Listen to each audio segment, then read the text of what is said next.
Começa agora, na sua 96,7, Universitária Esportiva. Tudo sobre o mundo dos esportes, com destaque para o esporte amador. No ar, Universitária Esportiva.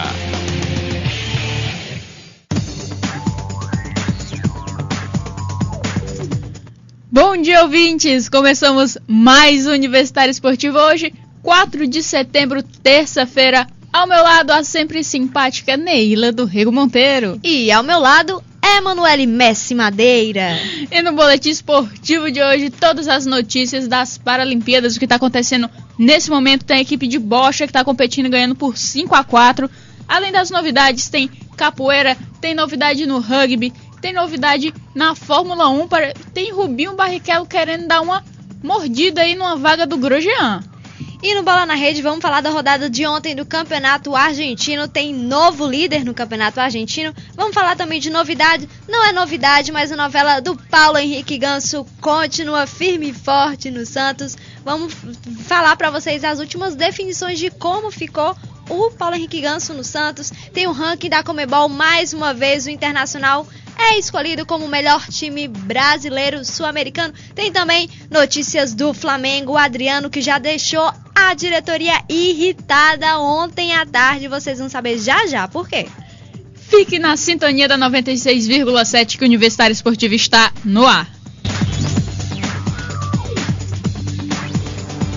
Não importa não, se é pop, se é rock, se é samba, seja o que for.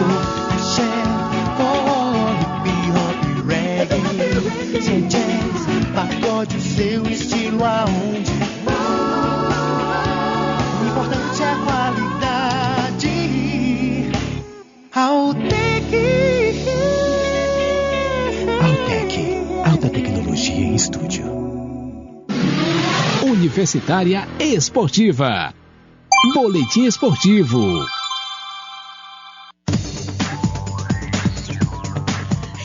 E o Brasil faturou sua 14ª medalha nas Paralimpíadas de Londres ontem, mas não foi a que todos imaginavam que viria. Favorito para vencer a prova dos 1.500 metros rasos T11, o fundista brasileiro Odair Santos acabou sendo superado pelo queniano Samuel Muchai Kimani, e o bronze ficou com o canadense Joseph Dunkerley. Mas o prejuízo do brasileiro foi ainda maior. Além de perder o ouro na reta final, Odair também viu seu recorde mundial ser batido pelo queniano. Odair Santos fez um tempo abaixo do seu próprio recorde, mas não foi o suficiente. O brasileiro cravou 4 minutos, 3 segundos e 66 centésimos. 1 segundo 29 abaixo da sua melhor marca, mas viu Kimani atingir 3 minutos, 58 segundos e 37 centésimos. Com isso, o Brasil tem agora 14 medalhas no total. 7 de ouro, 4 de prata e 3 de bronze, ocupando a 8ª posição na classificação geral. A liderança ainda pertence à China, com 46 medalhas de ouro, 112 no total. A Grã-Bretanha segue em segundo com 19 de ouro e 63 medalhas no total. E vamos continuar falando de Brasil nas Olimpíadas, vamos falar de bocha, vamos falar do jogo de ontem, 5º dia de competição. A equipe brasileira de bocha, na categoria BC4, venceu a Grã-Bretanha na semifinal por 3-2 e está decidindo agora a final com a República Tcheca. Na verdade, esse ouro já é brasileiro. O Brasil está no 4º e último tempo, tá 5-2 para o Brasil, terminando já. Se já não tiver terminado, então o Brasil já é ouro na bocha. Tá aí mais um ouro e mais uma medalha. E aí o Brasil volta à 7ª colocação. Ele caiu ontem por ter só conquistado a medalha de prata. E a gente vai continuar falando do que aconteceu ontem pra gente poder iniciar vocês e falar o que foi que aconteceu já hoje nas Paralimpíadas. No goalball feminino, a seleção brasileira sofreu, mas conseguiu avançar para as quartas de final do torneio dos Jogos. A classificação veio após uma sofrida vitória diante da Finlândia por 5-4, com gols de Cláudia, Neuzimar e Márcia. O mata-mata começa na quarta-feira e o adversário brasileiro ainda não está definido.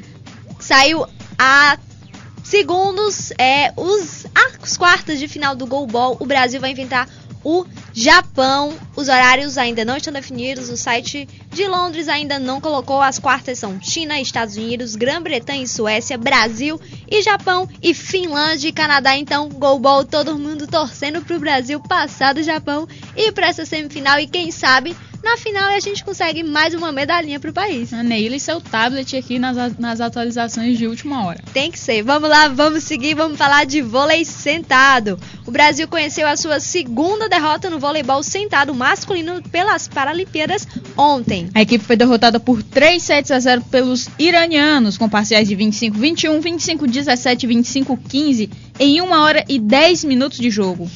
E hoje, pela manhã, tivemos mais um jogo de vôlei sentado. Notícia boa pro Brasil, venceu a China por 3-0 com parciais de 25-17, 25-23 e 25-20 e se classificou na terceira posição do grupo B. A seleção masculina volta a jogar amanhã às 7 horas da manhã. O adversário das quartas de final será o vencedor do jogo entre Rússia e Marrocos. O destaque do jogo foi Anderson Silva com 16 pontos. Giovanni Freitas e Giba fizeram mais 12 pontos cada. Pelo lado chinês, Zhang Gongmin Zhang marcou 16 pontos. Tá aí o vôlei sentado do brasileiro conseguiu essa vitória contra a China. Vamos ver como é que vai ser agora no próximo jogo contra esperando o jogo entre Rússia e Marrocos para ver quem vai ser o próximo adversário. Vamos seguir falando de Brasil ainda, dos resultados de ontem das Paralimpíadas. A brasileira Josilene Ferreira não teve uma boa atuação na disputa do halterofilismo até 75 quilos, disputada ontem.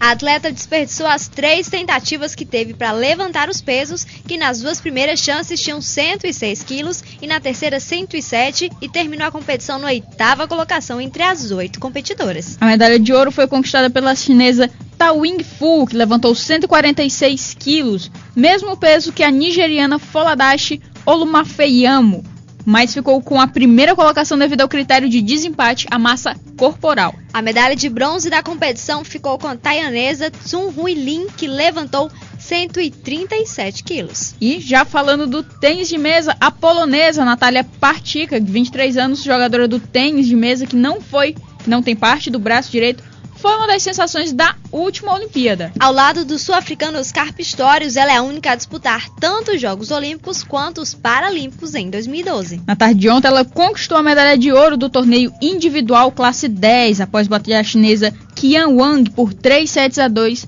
com parciais de 11-5, 11-13, 11-9, 7-11 e 11-4. A decisão foi o jogo mais difícil da Natália na competição, já que a para-atleta havia vencido as 4 partidas que disputou por 3-0, sendo que uma havia sido contra a mesma chinesa que reencontrou na final. Esse foi o terceiro título da polonesa em Paralimpíadas, que conquistou o ouro também nos Jogos de Atenas em 2004 e Pequim em 2008. Ainda no torneio desse ano, ela vai disputar o torneio de equipes classe 6-10, estreando no campeonato na próxima quinta-feira. O adversário da Polônia ainda não foi definido. Natália, que também disputou os Jogos Olímpicos de Pequim, havia vencido uma partida na Olimpíada de Londres, sendo derrotada e eliminada na terceira rodada da competição. E vamos continuar falando ainda de Paralimpíada. Após uma falha no sistema de resultado do arremesso de disco, a organização dos Jogos Paralímpicos convocou um novo pódio para a categoria F35 F36. Mas a ucraniana Maria Pomazan não compareceu para devolver a medalha de ouro que havia recebido e ficar com a prata. No pódio de sexta-feira, a ucraniana ficou no lugar mais alto, seguida pelas chinesas Won Kim e Bao Jianjiu.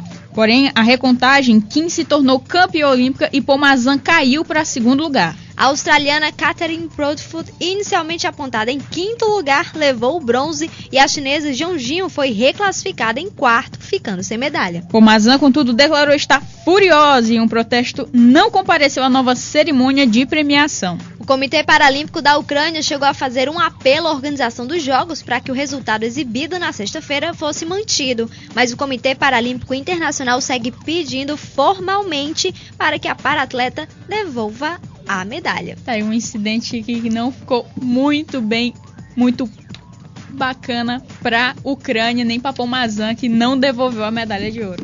E vamos continuar falando de Paralimpíadas, vamos falar dos resultados que a gente teve hoje pela manhã no atletismo. Terezinha Guilhermina segue dominando a pista do Estádio Olímpico de Londres. Na manhã de hoje, a brasileira quebrou mais um recorde paralímpico e avançou à final dos 100 metros T11. Na disputa por medalha, ela vai estar mais uma vez acompanhada pelas compatriotas Jerusa Santos e Júlia Carol, além da chinesa Juntin Xianjia. Na tarde de hoje, Terezinha já terá a chance de mais uma medalha, já que disputa a final dos 400 metros T12. A decisão dos 100 metros T11 acontece amanhã. As 3 brasileiras venceram suas baterias. Na primeira, Jerusa fez o tempo de 12 segundos e 68 e deixou para trás a chinesa, que chegou no segundo lugar com 12 e 87. Na segunda eliminatória, Terezinha sobrou e conseguiu a marca de 12 segundos e 23. Na terceira corrida, Júlia chegou com um tempo de 12 segundos e 88 centésimos. Tá aí a Terezinha mais uma vez mostrando que é uma atleta fortíssima do Brasil. E tá aí já classificada para 2 finais, competindo uma hoje, lembrando. Então todo mundo torcendo para ela hoje. E amanhã, de novo, amanhã pela manhã, ela vai estar competindo na final. Todo mundo torcendo para vir mais uma medalha de ouro da Terezinha. Mais 2. No caso, amanhã também tem competição. E a Terezinha Guilhermina pode sair dessa competição como uma das maiores vitoriosas e superar seu próprio recorde de Olimpíadas passadas. E não foi só nos 100 metros T11 feminino que o Brasil dominou a prova. Nos 200 metros T11 masculino, o país também classificou 3 atletas para a final. Daniel Mendes, Lucas Prado e Felipe Gomes irão duelar contra o angolano José Armando hoje à tarde. É isso aí, então, mais torcida para o Brasil. E nos 400 metros T46, o Brasil vai ter 2 atletas na decisão, que também acontece hoje. Johansson Nascimento fez o 5º tempo e bateu o recorde paralímpico da sua classe, a T45. Por falta de competidores, ele compete na T46 nessa prova. M. Carlos Souza avançou na 7ª colocação. Quem também garantiu hoje pela manhã sua classificação para a final foi Sheila Finder nos 100 metros T46. Com um tempo de 13 segundos e 13 centésimos, melhor marca da sua carreira, ela foi a 5ª mais rápida. A disputa por medalhas acontece amanhã. Thierry Siqueira teria conseguido a classificação para a final dos 400 metros T12 com um tempo de 50 segundos e 11, mas acabou desclassificado porque deixou o guia Roger Manarim para trás. Infelizmente está aí desclassificação do brasileiro, mas tem muito brasileiro competindo no atletismo, então vamos esperar bons resultados porque ainda tem competição.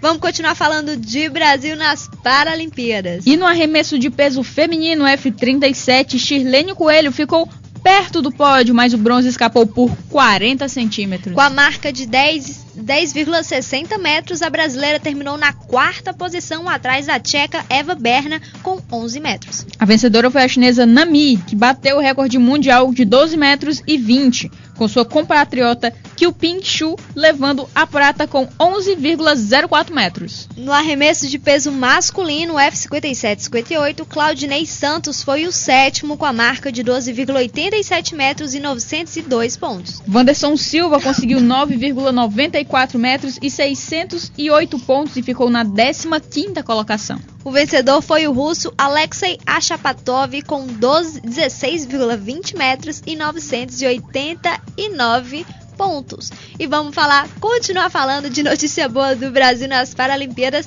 Vamos falar do time brasileiro que está buscando o tricampeonato paralímpico. E esse é o futebol de 5. A seleção brasileira provou por que é o grande nome do esporte paralímpico. Ao bater a China, campeã asiática e vice nos Jogos de Pequim por 1-0, o time nacional encerrou a primeira fase na liderança do Grupo B com 7 pontos e garantiu sua classificação às semifinais em Londres. Medalha de ouro nas Paralimpíadas de 2004 e 2008. O Brasil segue firme em busca do tricampeonato, restando agora apenas 2 obstáculos para alcançar o seu objetivo. Nos duelos anteriores, o empate por 0-0 com a França na estreia, goleada por 4-0 sobre a Turquia. Agora, esperar quem vai ser o próximo adversário do Brasil. Tá aí fazendo um bom resultado, não só no futebol de 5, como no futebol de 7, que hoje ainda não teve jogo, mas assim que tiver, claro, a gente vai informar vocês.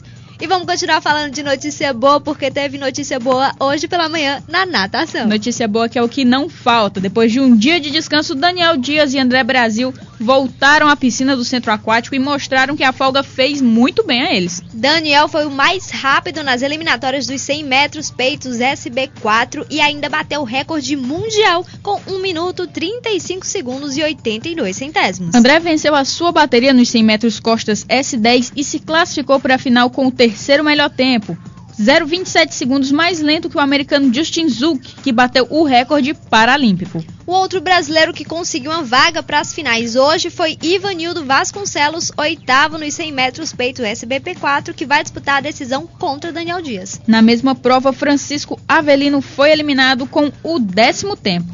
E Adriano Lima ficou fora da final dos 50 metros livres S6 por apenas 3 centésimos. Com um tempo de 33 segundos e 18 centésimos, ele terminou na 9ª posição da semifinal. Caio Oliveira ficou em 11º nas eliminatórias dos 100 metros costas S8. Verônica Almeida foi a 13ª nos 50 metros livres S7. Carlos Farenberg, o Carlão, foi o 10º nos 400 metros livres S13.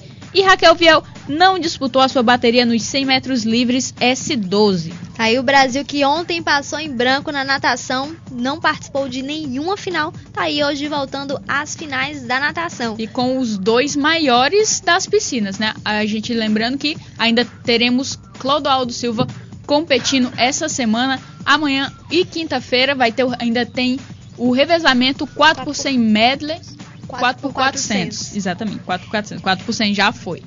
E vamos falar de basquete em cadeira de rodas feminino. O Brasil que estava com uma coleção de derrotas, mas ontem, lanterna do Grupo A na fase classificatória, a seleção brasileira de basquete em cadeira de rodas venceu pela primeira vez nas Paralimpíadas. Na disputa pelo 9º lugar, a equipe verde e amarela superou a França por 59-35. O maior destaque da partida foi mais uma vez Lia, com um duplo-duplo impressionante, 45 pontos e 10 rebotes. Débora Cristina, com 8 pontos e 13 assistências, também teve uma boa atuação, mas ainda não foi o suficiente para o basquete em cadeira de rodas aí ficar no top 5 que a gente espera. A Lia, que em todas as partidas de basquete em cadeira de rodas feminino foi uma grande jogadora, ajudou muito o Brasil. A principal jogadora, mas claro, com uma jogadora só, não tem seleção que consiga classificação para conquistar medalha.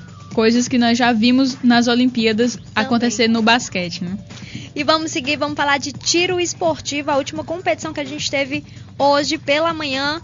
O Carlos Garletti não avançou à final do tiro esportivo na prova com carabina em posição deitado a 50 metros do alvo. Na competição mista da classe SH1, o brasileiro somou 583 pontos e se despediu na 19ª colocação geral. Os 8 melhores classificados avançaram à disputa por medalhas e Abdullah Sultan Alariani, do Emirados Árabes, levou a melhor por muito pouco. O atleta somou 694,8 contra 694,6 do espanhol Juan Antônio Reinaldo. O britânico Matthew Shelcombe, com 693,2 pontos, completou o pódio. Amanhã, Carlos Garletti disputa o último dos 4 eventos em que estava inscrito nas Paralimpíadas de Londres. 5 horas da manhã, quem tiver acordado, o atirador vai participar da prova de 3 posições com carabina a 50 metros do alvo. E eu brinquei com vocês, não foi a última prova de hoje de manhã a gente também teve esgrima. E na esgrima, na categoria florete masculino, o brasileiro Giovanni Silva, com 2 vitórias e 1 derrota, passou em primeiro lugar no seu grupo para as quartas de final. Daqui a pouquinho, às 11h45, ele vai enfrentar o ucraniano Anton Datsko, que ele enfrentou na fase de grupos e venceu por 5-1, então tá aí um bom retrospecto. Ele, quem sabe, vai garantir essa vaga. O Giovanni, que é uma das principais esperanças do esporte no Brasil hoje, ele que as pessoas que assistiram alguns documentários de paratletas antes do evento principal desse ano, que é as Paralimpíadas de Londres, viu o potencial que o Giovanni tem. Então ele, que tem uma envergadura muito maior do que a maioria dos competidores, tem uma vantagem larguíssima de mais de 2 metros aí para os outros competidores da classe que ele está competindo. Ele também é o único representante brasileiro na esgrima. E vamos esquecer um pouquinho Paralimpíada, competição agora só mais tarde. Vamos falar dos outros esportes que não tem nada a ver com Olimpíada ou Paralimpíada. E a organização do Ultimate Fighting Championship recebeu uma notícia preocupante nesse final de semana. Prestes a defender o cinturão da categoria dos pesos penas no UFC Rio 3, marcado para 13 de outubro na HSBC Arena, no Rio de Janeiro, José Aldo sofreu um acidente de moto, confirmado ontem pelo técnico André Pederneiras. Contudo, mesmo machucado, o atleta deve enfrentar o ex-campeão dos leves Frank Edgar na capital carioca. O treinador de José Aldo se mostrou ponderado em relação à participação do campeão no próximo evento do UFC no Rio de Janeiro, no qual Manauara vai tentar defender pela 4ª vez o título do evento. Antes do duelo com Edgar, o lutador superou Mark Omnick, Kenny Florian e Chad Mendes, esse último também sob o solo carioca. De acordo com o treinador e principal responsável pela preparação do atleta, Aldo vai permanecer durante essa semana descansando, realizando apenas trabalhos físicos. O combate contra Frank Edgar, adversário recém-convidado para o duelo em virtude da lesão do antigo desafiante Eric Koch, será a grande atração do UFC Rio 3, o terceiro evento do Ultimate na HSBC Arena. O José Aldo que falou que sofreu uma lesão mínima com esse acidente, nada que possa o tirar dessa defesa de cinturão. Se pudesse, acho que o Dan White ia ficar louco, porque ele não aguenta mais lesão e ter que mudar lutas e eventos por causa de lesões esse ano 2012, que marcou o mundo do UFC e deu muito prejuízo pro Dan White. Quanto mais visibilidade estavam tendo as lutas, mais lesões aconteciam. Lembrando que nós tivemos recentemente quase um card inteiro modificado por conta de lesões. Tivemos um evento cancelado por causa de lesões. O UFC 151 que foi cancelado não vai existir na história do UFC. Foi pro UFC 152, Jon Jones e Vitor Belfort. Por falar em Jon Jones e Vitor Belfort, Jon Jones finalmente se pronunciou sobre a luta dele com o Vitor Belfort. O que ele disse, Ney? O que ele disse? Disse que está adorando essa luta com o Vitor Belfort, ter que lutar com o Vitor Belfort, admira muito o Vitor Belfort e, claro, deu justificativas dele para cancelar, não aceitar a luta contra o Chael Sonnen. Disse que até o Vitor Belfort tem mais chances do que o Dan Henderson de tomar o cinturão dele. Agora, o Jon Jones, ele se chateou com as provocações que ele recebeu. Ele que ia pagar os lutadores para que o evento 151 não fosse cancelado. Mas aí apareceu o velho fanfarrão e ele simplesmente disse que não vai pagar mais nada, e daí o evento foi cancelado da mesma forma. Ele e o Anderson Silva, que tinham se oferecido para salvar o evento. Enfim, vamos seguir, vamos esquecer um pouquinho de UFC, vamos falar de Fórmula 1. Um assunto sobre segurança na Fórmula 1 que vem sendo discutido nos últimos anos voltou a ganhar força após o acidente na primeira curva do GP da Bélgica no domingo. Depois de Romain Grosjean causar um choque com Lewis Hamilton, o carro do francês voou e quase acertou a cabeça de Fernando Alonso. Com isso, a categoria volta a focar suas preocupações na proteção dos pilotos nesse tipo de acidente. De acordo com Paddy Lowe, diretor técnico da McLaren, um cockpit fechado poderia evitar lesões em pilotos. Depois do choque, Alonso declarou que ficou aliviado por não ter sofrido lesões mais sérias na cabeça e nas mãos. Responsabilizado pela confusão, Grosjean foi suspenso da próxima etapa da Fórmula 1, que vai ser nesse domingo em Monza. E com a impossibilidade de participar da prova em Monza no próximo domingo, Grosjean vai ter de ser substituído. E a primeira e mais provável opção para a vaga de Grosjean é o belga Jerome D'Ambrosio, reserva da Lotus. O piloto de 26 anos correu a temporada toda pela Marussia no ano passado e tem grandes chances de assumir o cockpit da equipe. Outro nome que aparece na lista é o de Adrian Sutil. O piloto alemão ex-Force India busca uma chance para voltar à Fórmula 1 e estava em Spa-Francorchamps acompanhando a prova de perto. Suspeito, hein? E o ponto negativo de Sutil é uma relação com a equipe. O piloto agrediu um dos sócios da Lotus no ano passado e chegou a ser condenado, o que pode atrapalhar bastante os seus planos. Também em busca de novas chances na maior categoria do automobilismo, o piloto Jaime Alguersuari também foi cogitado na Europa. O espanhol, que foi dispensado da Toro Rosso no ano passado, é piloto de testes da Pirelli, o que pode melar sua volta para a Fórmula 1. Por fim, a imprensa europeia também chega a cogitar o nome dele, Rubens Barrichello, para a vaga de Grosjean. O brasileiro recordista em número de GPs na Fórmula 1 seria uma opção pela experiência. Mas o fato da prova ser apenas uma semana antes da última corrida da Fórmula Indy pode deixar Rubinho fora da disputa. Mas quando consultado, a resposta de Rubinho foi taxativa. Sim, claro, por que não? Me chama, pelo amor de Deus. E já saiu hoje de manhã. Quem foi escolhido? Adivinha quem foi escolhido? Não sei. O belga, claro, o D'Ambrosio foi escolhido hoje pela manhã. Ele quer o mais forte nome para assumir isso. Rubinho vai ter que continuar na Fórmula Indy, esperar, quem sabe, uma outra equipe convidar ele para voltar para a Fórmula 1, mas ele continua indo tão bem na Fórmula Indy porque sai agora no primeiro ano de competição. É bom continuar um pouquinho por lá. Qualquer chance, acho que até se convidarem ele para ser mecânico de alguma equipe, acho que ele vai aceitar. Não, ele não aceita. O prazer dele é estar nas pistas correndo, com certeza. Falando ainda de Fórmula 1, a questão dos acidentes realmente é uma coisa que a organização tem que se preocupar. Quem assiste Fórmula 1 já viu acidentes incríveis, coisas muito assustadoras que você realmente fica espantado e fica preocupado com os pilotos. A gente, claro, pode lembrar do Senna, que teve a morte, teve o acidente do Felipe Massa também, que foi muito grave. Mesmo ele batendo nos pneus de proteção, ele ficou num estado muito grave, passou muito tempo em coma no hospital. Teve agora o do Grosjean, então fica complicado. Pra quem não viu, essa prova de Fórmula 1 foi incrível, o carro dele voando.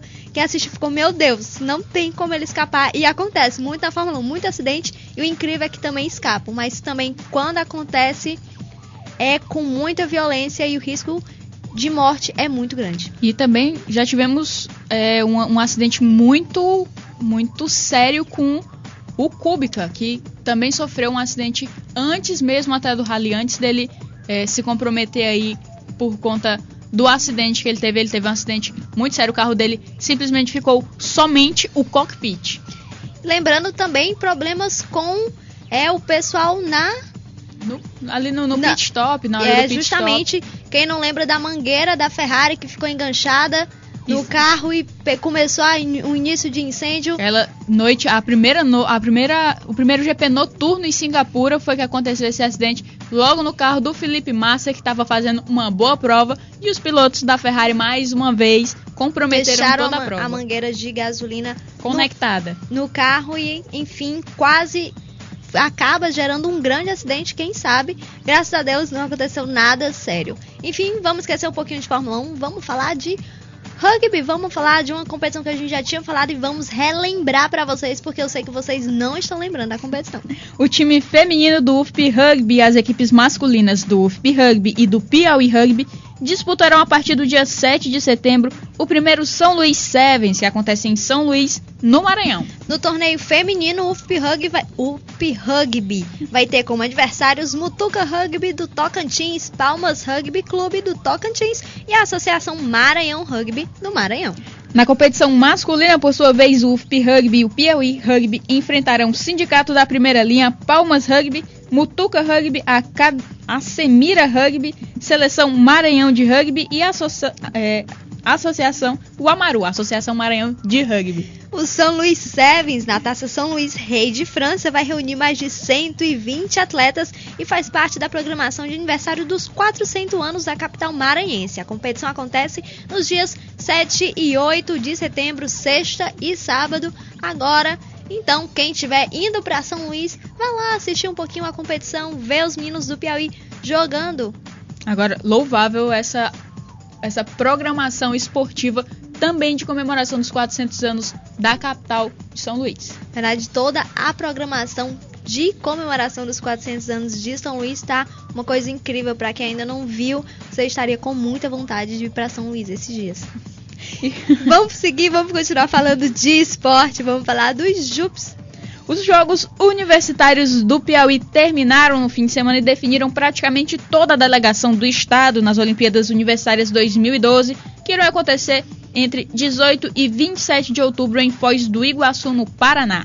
A única dúvida é a judoca Sara Menezes, que ainda não parou para treinar depois da conquista do ouro nos Jogos Olímpicos de Londres no final de julho. De acordo com a Federação Acadêmica de Esportes Piauienses, há interesse da Faculdade de Santo Agostinho em contar com a aluna de Educação Física nas Olimpíadas Universitárias, mas a judoca ainda não se manifestou oficialmente sobre a sua participação. Enquanto isso, a equipe de judô segue com Francinaldo II, da Santo Agostinho, na categoria acima de 100 quilos, o Ayrton Júnior, também da Santo Agostinho, na categoria até 81 quilos, Stanley Torres, do CEUT, até 73 quilos, Fabrício Alves, da Santo Agostinho, até 60 quilos, Diego Silvestre, da Faculdade Adelmar Rosado, até 66 quilos, Geraldo Lima, do IFP, até 90 quilos, Luiz Figueiredo, da UFP, a menos de 100 quilos, Jéssica Tais, da Santo Agostinho, até 52 quilos, Raíssa Evelyn, da Aliança, até 70 quilos e provavelmente Sara Menezes, da Faculdade de Santo Agostinho, até 48 quilos. Ainda nos esportes individuais, o Piauí vai contar com Fernando Araújo e Breno Ferreira, da UFP, nos 100 e 200 metros rasos do atletismo. Jonatas Oliveira, da CEUT, vai competir na natação 50 e 100 metros peito, e Bárbara Alves, da UFP, vai competir nos 50 metros livres aí na natação. Francisco Jonatas, da UFP, Jonatas Blendo, também da UFP, e Luana Emanuele, da UFP do campus de Picos, vão competir no xadrez. Do interior, a Cris Fap, de Piripiri, classificou seu time de handball feminino após 2 vitórias sobre o CEUT. Será a primeira equipe de mulheres de fora da capital na modalidade representando o Piauí nas Olimpíadas Universitárias. No masculino, depois de perder a decisão de 2011 para o IFP, o CEUT deu a volta por cima e se classificou no futsal masculino, após vitória de 5-0 sobre a UESP. E no feminino, o IFP bateu a UFP por 3-2 e ficou com a vaga. Foi no último minutinho, foi o último lance do jogo, um escanteio cobrado curto ali. As meninas ficaram um pouco atônitas, não viram a passagem ali por trás e acabaram tomando o gol e perdendo aí a vaga no futsal feminino. E no vôlei, a UESP do campus do Pirajá venceu a seletiva no masculino. O recorde do Piauí nas Olimpíadas Universitárias é de 2010, em Blumenau, na Santa Catarina. Foram 7 medalhas, sendo 1 de ouro com Sara Menezes no judô e mais 1 prata e 5 bronzes.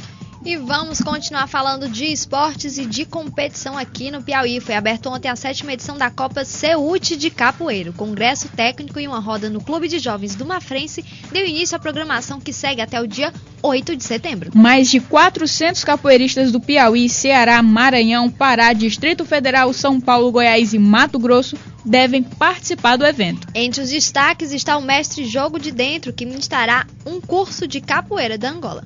Tá aí notícias aí que somente a nossa produtora Nária Macedo é capaz de escavar aqui nesse Piauí de meu Deus. E já falando dos Jogos Escolares Brasileiros, as Olimpíadas Escolares começam no próximo dia 5 de setembro. O evento é uma realização do Comitê Olímpico Brasileiro em parceria com o Ministério dos Esportes e organizações Globo. A etapa nacional infantil acontece na cidade de Poços de Caldas, em Minas Gerais, e conta com a participação de jovens de 12 a 14 anos. Esse ano o Piauí levará 10 modalidades entre individuais e coletivas para a competição. São elas handball, voleibol, futsal, judô, natação, atletismo, badminton, tênis de mesa, ciclismo e xadrez. Ao todo, 115 pessoas, atletas e técnicos compõem a delegação do estado. A Fundação de Esportes do Piauí, a Fundesp, é responsável por orientar e acompanhar os atletas, e a Secretaria de Estado da Educação e Cultura, a SEDUC, incentivando a realização do evento, custeando as passagens aéreas da delegação. A primeira fase dos Jogos acontece de 5 a 10 de setembro e é destinada às atividades individuais, onde 13 alunos piauienses de 8 escolas públicas e particulares de Teresina disputarão medalhas diariamente. Tá aí, então, Jogos Escolares. Nossa última notícia, e a Universidade Esportiva volta já. Próxima sexta, no feriadão, no 7 de setembro, vai rolar o show da Independência no Quintal Rock Bar, com as bandas Batuque Elétrico, lançando seu novo CD Boa Nova. Agora não se fala nada. Relicário, cantando os sucessos de Cássia Eller. Sabe onde dá som uma garotinha. E a estreia da banda Ato Sóbrio. É sexta no feriado do 7 de setembro. Show da Independência no Quintal Rock Bar. Let's Mix! Apoio ao Tech Studio e FM Universitária. Universitária Esportiva. Bola na Rede.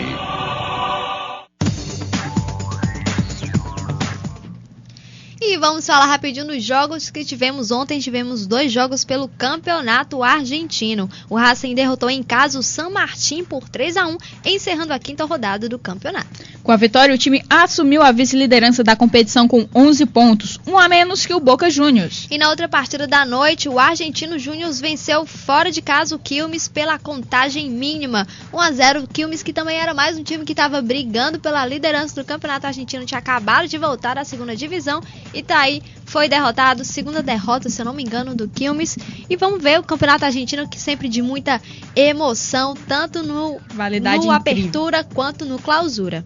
E vamos falar já de futebol feminino. Já saiu a tabela do Campeonato Piauiense Feminino. A competição começa sexta-feira agora, 7 de setembro, feriado, e 3 times vão competir: Tiradentes, Fluminense e River. Na sexta-feira, o Tiradentes joga com o Fluminense às 17 horas no estádio Lindolfo Monteiro. Pra quem tá com saudades do futebol piauiense feminino, tá aí a oportunidade de ver agora as minas do Tiradentes e do Fluminense jogarem no feriado 7 de setembro. Você que vai ficar em casa sem fazer muita coisa, tem essa oportunidade de ir ao Lindolfo Monteiro e apreciar um bom jogo de futebol. Infelizmente, são somente 3 times inscritos aí no Campeonato Piauiense Feminino, mas a gente, faltou o Flamengo aí, que foi representante justamente do Piauí esse ano na Copa do Brasil e acabou não está participando dessa competição. Lembrando que quem venceu o Campeonato Piauiense é, claro, o representante piauiense na Copa do Brasil 2013 feminina. Também sentimos falta aí dos times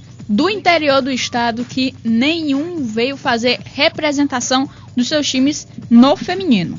E vamos continuar, vamos falar dessa novela que não acaba. O relacionamento entre Paulo Henrique Ganso Santos e Diz nunca esteve tão abalado como nos últimos dias. A reunião entre o jogador e a diretoria alvinegra, que foi realizada na última sexta-feira, soma mais um capítulo da dramaturgia que envolve a permanência do camisa 10 no clube. Segundo o representante da Diz, grupo que detém 55% dos direitos econômicos de Ganso, o encontro de sexta-feira serviu para que o clube da Baixada apresentasse mais uma proposta de renovação de contrato ao meia. Sem muitas palavras, Thiago Ferro, sócio-diretor da Diz, afirmou que Ganso não pretende permanecer na Vila. Do outro lado, a cúpula santista preferiu não entrar em detalhes sobre a reunião com o jogador. Odílio Rodrigues, vice-presidente do Santos, negou que o clube tenha apresentado uma nova opção de contrato para Ganso. Apesar da afirmação do diretor de futebol do São Paulo, Adalberto Batista, de que o clube do Morumbi não teria desistido completamente da contratação de Ganso, Ferro afirma que nenhuma nova proposta foi realizada pelos São Paulinos. O Santos já ameaçou recorrer à FIFA por aliciamento feito pelo São Paulo. E mais confusão ainda no Santos, o Pedro Cunha, que é diretor do Santos e quem estava resolvendo essa negociação com o São Paulo, que tinha tido problemas porque o São Paulo tinha feito nova negociação, ele tinha passado a diretoria que não havia mais nenhuma proposta, acabou irritando a diretoria e ele foi retirado dessa negociação. Continua, claro, fazendo suas obrigações na diretoria, mas ele não faz mais nenhuma negociação do Santos. Esse que não foi o primeiro problema do Pedro Cunha de negociação de algum jogador do Santos que esteja saindo ou vindo ao time. Tá aí a situação do Santos, que continua sem definição nenhuma e a gente já viu, ele tá insatisfeito, principalmente depois do último protesto da torcida organizada do Santos no jogo contra o Bahia, em que o Ganso foi xingado muito e ainda recebeu umas moedinhas para ajudar ele na vida financeira. O Ganso que vai ficar aí sem jogar por um bom tempo, já que ele está insatisfeito, a torcida também está muito satisfeita com o retrospecto dele dentro de campo. Ele também já vai se tornar uma peça obsoleta para o elenco do Santos, que enfim, é detestável jogar com um jogador que não está muito no clima aí na competição. Então deixa pra lá, deixa o Ganso pra lá. E vamos seguir, vamos falar de ranking da Conmebol. Mais uma vez, a Conmebol, a entidade responsável por gerir o futebol sul-americano e suas competições, divulgou na segunda-feira ontem a atualização do ranking envolvendo todos os times filiados. E por mais uma vez, o Internacional foi classificado como o principal brasileiro na tabela. O time gaúcho está na segunda colocação com 431,98 pontos e só perde para o Universitário do Chile com 445,55. Em terceiro lugar, a LDU aparece com 415,31 pontos, enquanto o Santos, quarto colocado, figura com 414,4 pontos. Além do Peixe, o Corinthians também integra o top 10 do ranking. O time paulista está em oitavo lugar com 319,58, seguido pelo time que derrotou na final da Copa Libertadores o Boca Juniors, que tem 266,62. Já os outros paulistas estão algumas posições abaixo que os seus rivais. O São Paulo subiu 2 colocações no meio tempo e aparece em 15º com 179,96.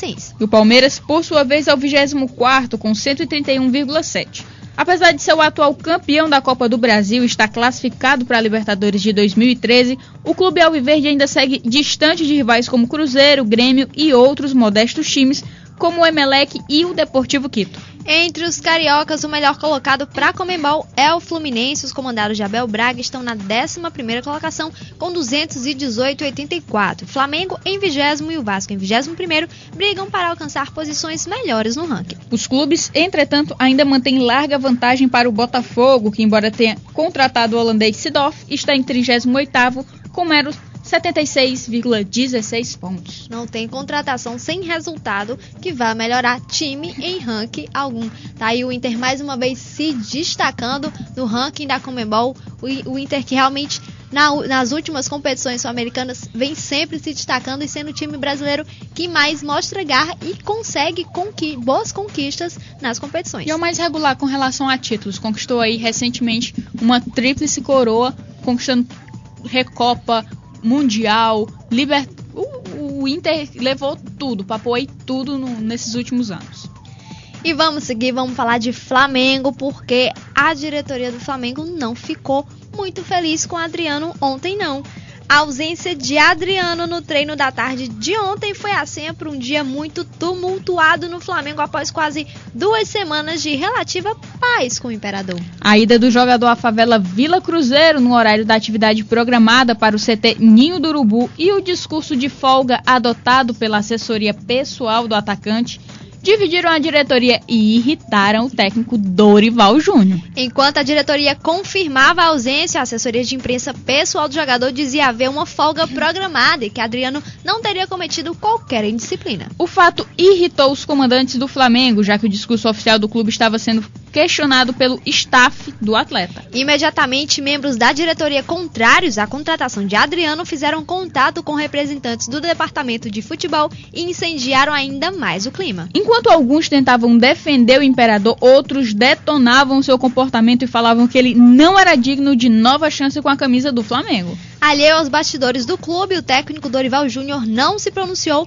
mas confidenciou a amigos e pessoas próximas seu desapontamento com a atitude de Adriano. Sempre muito cauteloso em seu discurso sobre um retorno do atleta, ele argumentava que não poderia admitir tal postura do jogador no grupo. Essa falta que já gerou justamente mudanças no contrato do Adriano, que se eu não me engano, se ainda foi aceito, ele tem até 3 faltas, mais 2 faltas, o Flamengo vai cortar o contrato. E o contrato do Adriano, que não é o contrato formal, é o contrato igual do Juninho, o contrato de rendimento, ou seja, ele tem um salário, mas ele vai sendo pago de acordo com o rendimento dele nos jogos. Então, a qualquer momento, esse vínculo pode ser quebrado. Teve essa confusão de viram o Adriano na Vila Cruzeiro, ele não foi ao treino, disseram que ele estava lá se divertindo com amigos e familiar, estava bebendo, acabou faltando, e essa discussão do assessor dele dizendo que ele tinha essa folga e a diretoria do Flamengo dizendo que não tinha folga nenhuma agendada. Vamos ver aí como é que vai ficar a situação do jogador. E o mais bizarro é que a diretoria, os torcedores, a imprensa de uma forma geral foi avisada pela Polícia Militar do Rio de Janeiro, que estava fazendo rondas pela Vila Cruzeiro e viu o Adriano, se deparou com o Adriano no meio da favela na hora do horário, no treino, e caguetaram geral. Os caras com certeza foram esses X9 policiais são flamenguistas, estavam cobrando que o jogador estivesse treinando. Mas já que a gente tá falando de jogador problemático, a gente vai falar de jogador problema.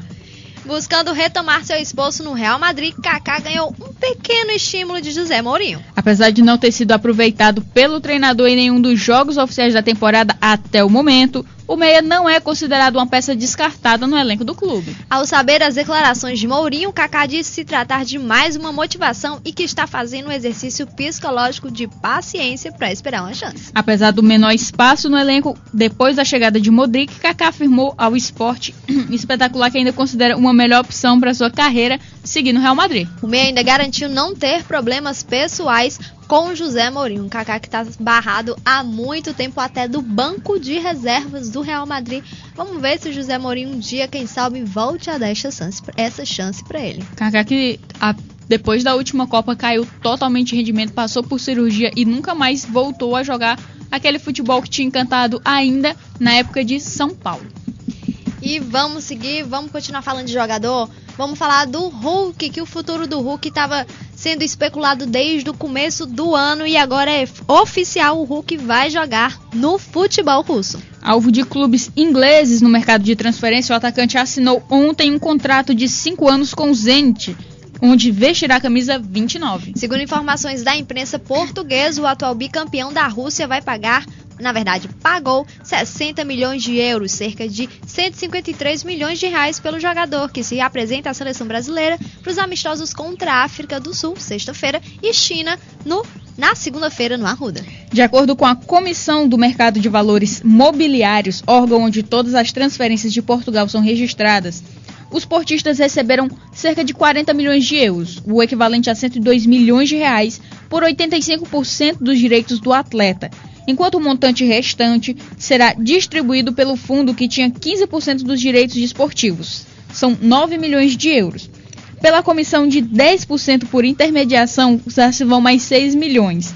E pelo fundo de solidariedade, equivalente a 5% do valor global, lá se vão mais 3 milhões do montante pago pelo Hulk. E o agente e o próprio Hulk vão receber ainda 2 milhões de euros por conta de prêmios desportivos. Ao contrário de outros países europeus, a janela para registro no país se encerra somente na quinta, o que explica a demora na conclusão do negócio. O presidente do Dragão, Pinto da Costa, já havia rejeitado uma proposta na casa dos 50 milhões de euros, cerca de 128 milhões de reais, na última semana. A cláusula de rescisão do jogador era de 100 milhões de euros, o equivalente a 255 milhões de reais. Segundo o site Transfermarkt, Hulk é o jogador mais caro da atual janela de transferências, superando o brasileiro Thiago Silva, que saiu do Milan para o Paris Saint-Germain por aproximadamente 107 milhões de reais. Dessa forma, ele também é o quinto jogador mais caro da história, se igualando ao português Luís Figo, que foi contratado pelo Real Madrid junto ao arquival Barcelona por 60 milhões em 2000. Cristiano Ronaldo, com 94 milhões de euros do Manchester para o Real Madrid em 2009, Zidane, que saiu da Juventus para o Real Madrid em 2001 por 73,5 milhões de reais. Ibrahimovic, que foi do Inter para o Barcelona por 69,5 milhões de euros. E o próprio Kaká, que saiu do Milan para o Real Madrid com 65 milhões de euros, estão à frente aí com as maiores negociações do mundo do futebol.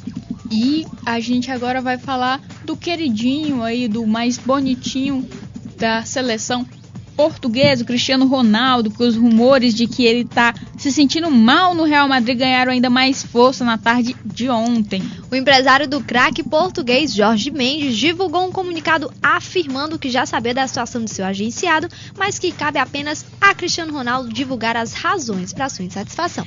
Tudo começou depois de Cristiano Ronaldo marcar 2 gols na vitória sobre o Granada e não comemorar. Questionado por que não vibrou, o jogador afirmou estar triste por razões conhecidas pelo clube. Então, nessa segunda, os jornais espanhóis publicaram diversas especulações sobre o destino do craque, que inclusive teria pedido para deixar o clube. A maior especulação é a não renovação do contrato de Cristiano Ronaldo. Ele que disse que conversou com a diretoria pedindo essa renovação, aumento do salário, e a diretoria nada de disposicionar. Ela que renovou com vários outros jogadores que também estavam com ele há muito tempo, e ele continua aí, está insatisfeito e disse que parece que não quer continuar no Real Madrid. Então, times que queiram contratar Cristiano Ronaldo, aproveite que ele está insatisfeito com o Real Madrid.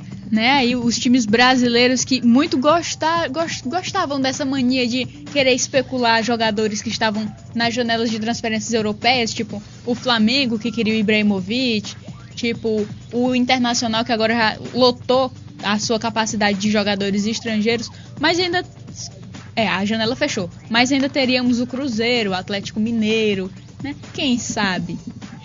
E vamos continuar falando de jogador especificamente. Vamos falar de um jogador brasileiro que deixou uma história marcada na semana passada na classificação da Champions League, jogo entre Udinese e Braga. Vamos falar de Michael Suell. Quase uma semana depois de errar a cavadinha que tirou o Udinese da fase de grupos da Liga dos Campeões, ao desperdiçar a única cobrança na disputa de pênaltis contra o Braga, o meia Michael Suell recebeu seu castigo e não entrou na lista dos jogadores que vão disputar a Liga Europa. O clube anunciou ontem quem são os 25 atletas que poderão jogar a competição, e além do ex-botafoguense, também estará ausente o lateral direito Alan, ex-Vasco. Em contrapartida, o Mago será a estrela de um quadro no canal de TV oficial do clube intitulado Especial Michael Suell, que vai ao ar à noite de hoje. No vídeo, o brasileiro pede desculpas à torcida pela falha da última terça, que custou, além da manutenção da equipe principal na competição da Europa, pelo menos 7,2 milhões de euros, o equivalente a 18,4 milhões de reais, referentes ao valor inicial pago pela UEFA para cada clube que conseguisse a classificação. E apesar da ausência do Michael Suel e do Alan, 2 brasileiros foram confirmados na lista, os volantes Williams, ex-Flamengo, e Danilo, ex-Palmeiras. O colombiano Pablo Armero, ex-Palmeiras, também encontra-se entre os que poderão disputar a Liga Europa. Tá aí o castigo no Michael Suel depois de perder incrivelmente, batendo erradamente o pênalti com a cavadinha. E vamos ver como é que vai ser o Udinese agora na Liga Europa. Fora a humilhação que ele passou, perdendo aquele pênalti, dando aquela cavadinha. Cristo, que cavadinha era aquela? Ele ainda teve de se sujeitar a ter um especial para que ele pudesse se desculpar. Acho que essa cavadinha deve ter sido mostrada umas 500 vezes durante esse programa. Eu acho que ele não teve tanto tempo de treinar cavadinha com o Louco Abreu. E vamos seguir, vamos continuar falando de jogador, vamos falar de contratação, porque a janela de transferências fechou nos principais campeonatos europeus na sexta-feira, segue aberta em algumas ligas menos badaladas. Na Turquia, o Fenerbahçe aproveitou-se disso para acertar a contratação do meio-campista Raul Meireles, de 29 anos, que estava no Chelsea. Os valores envolvidos na negociação não foram divulgados, mas a imprensa europeia noticiou que o Fenerbahçe pagou 10 milhões de euros, cerca de 25 milhões de reais, ao time inglês. Raul Meireles assinou contrato por 5 temporadas com a sua nova equipe, já chegou à Turquia, onde vestiu a camisa do clube. O jogador português havia sido contratado pelo Chelsea no início da última temporada junto ao Liverpool e foi peça importantíssima na conquista da Liga dos Campeões da Europa. Na época, sua ausência na decisão diante do Bayern de Munique por suspensão foi bastante lamentada pelo técnico Roberto Di Matteo, que havia escalado como titular na semifinal diante do Barcelona. Por outro lado, o acerto mostra que o Fenerbahçe quer voltar a incomodar os grandes da Europa, mesmo tendo perdido a vaga na fase de grupos da Liga dos Campeões, se contentando com a Liga Europa. Para essa temporada, o time turco contratou nomes como os do holandês Kült e do ex-Liverpool e do sérvio Krasic, ex-Juventus. O volante Christian e o meia Alex são os brasileiros do elenco.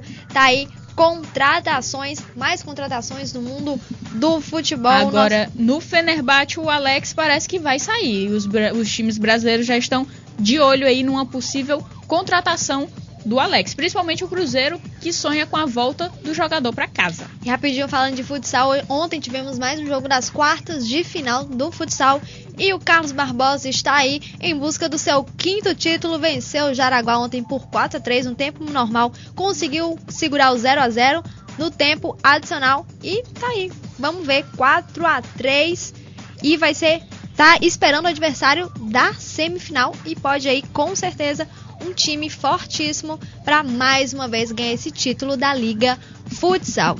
E é isso, o Aniversário Esportivo de hoje chegou ao fim, infelizmente, um programa apresentado por Emanuele Madeira e Neila do Rego Monteiro, o programa Universitário Esportiva, que é uma realização da FM Universitária 96,7. Direção-geral do professor Paulo Vilhena, trabalhos técnicos de Ricardo Souza e produção de Naira Macedo.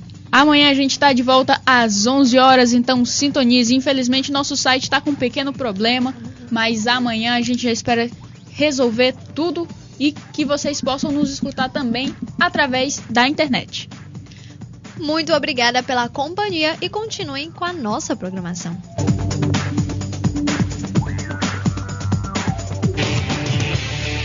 Você ouviu Universitária Esportiva.